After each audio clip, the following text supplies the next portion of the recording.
আসসালামু আলাইকুম। আমরা আজকে 3D ভিউ নিয়ে কাজ করব। অটোক্যাডে 3D ভিউ। প্রথমে যে কাজটা করতে হবে, আমরা এই জায়গা থেকে ওয়ার্ক স্পেস সুইং থেকে, এই যে দেখা যাচ্ছে ওয়ার্ক স্পেস সুইং, এই জায়গা থেকে আমরা 3D মডেলিংয়ে দিব। একটা হচ্ছে বেসিক মডেল, 3D বেসিক, আর একটা 3D মডেলিং। 3D মডেলিংয়ে দিব। এখন আমরা রিসোর্ট ভিউ থেকে SW আইসোমেট্রিক এই জায়গায় দিব। তাহলে আমাদের ড্রয়িংটা আইসোমেট্রিক হবে। তারপরে আমরা ভিজুয়াল স্টাইল থেকে শেডেড করে দেব। 2D ওয়ারফ্রেম থাকলে হবে কি, 2Dর মতো দেখাবে, আর শেডেড দিলে আমাদের এটা 3D দেখাবে, সলিড। এখন আমরা কলামগুলো সিলেক্ট করব। প্রথম কলাম নিয়ে কাজ করব। প্রথম কলামগুলো সিলেক্ট করার পরে এক্সট্রুড কমান্ড নিতে হবে।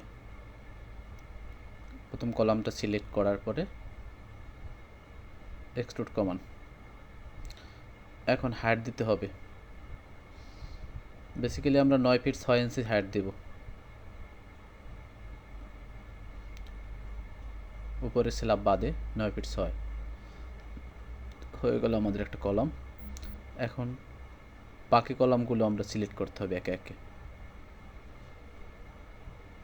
আবার একটা সিলেক্ট, আর একটা সিলেক্ট,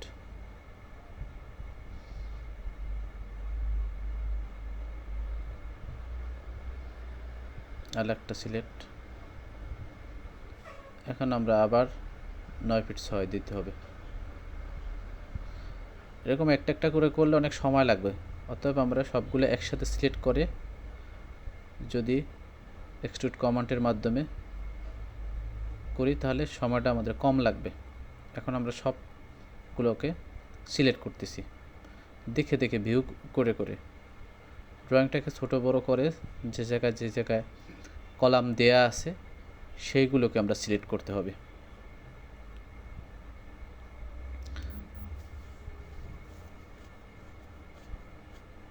আমরা সবগুলোকে কলামকে সিলেক্ট করব, একটা একটা করে সব সিলেক্ট করার পরে এক্সট্রুড কমান্ডের মাধ্যমে আমরা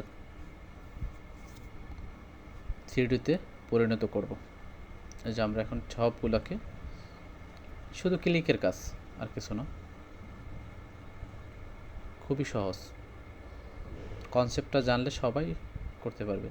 এখন এই যে এক্সট্রুডের মাধ্যমে এখন ওই মান দেয়া লাগবে না। আগের যে আমরা কলাম নিয়েছি, কলামের মাথায় ক্লিক করলে ওই একই সাইজের হয়ে যাবে। এ হয়ে গেল আমাদের কলাম। এখন অনেকে প্রশ্ন করতে পারেন যে আমাদের এই রিসোর্ট ভিউ, রিস্টোর ভিউ অথবা ভিজুয়ালাইজার স্টাইল, এটা কি এক জায়গায় না আরও এক জায়গায় আছে? আমাদের ডান পাশে দেয়া আছে, দেখেন, এটা হচ্ছে ভিজুয়াল স্টাইল কন্ট্রোলস, একটা আছে ভিউ কন্ট্রোল। এই জায়গা থেকে ভিজুয়ালাইজ কন্ট্রোল থেকে আমরা এই জায়গা থেকেও নিতে পারবো, আবার এই যে থাকে এই পাশ থেকেও নিতে পারবো, দু জায়গা থেকে নিতে পারবো। এখন আমরা কি করব, এই জায়গা থেকে এই যে শেডেড করতে পারবো, আবার 2D ওয়ারফ্রেম করতে পারবো। এই যে আমরা 2D ওয়ারফ্রেম করে দিলাম। এখন এটা যদি আবার শেডেড করি তাহলে সলিড হয়ে যাবে। অনেকে প্রশ্ন করতে পারেন যে অনেকের দেখা যাবে যে 2D ওয়ারফ্রেম আছে, তখন শেডেড দিলে সলিড হয়ে যাবে। এখন এই যে আমরা এখন ভিউ কন্ট্রোল থেকে দেখাচ্ছি SW আইসোমেট্রিক, এই ভিউতে দিতে হবে। তাহলে আমরা আইসোমেট্রিক ভিউতে কাজ করতে হবে। এখন আবার প্রশ্ন, যদি আমরা 2D ওয়ারফ্রেমে ফিরে যাই আগের অবস্থানে, তাহলে কি করতে হবে?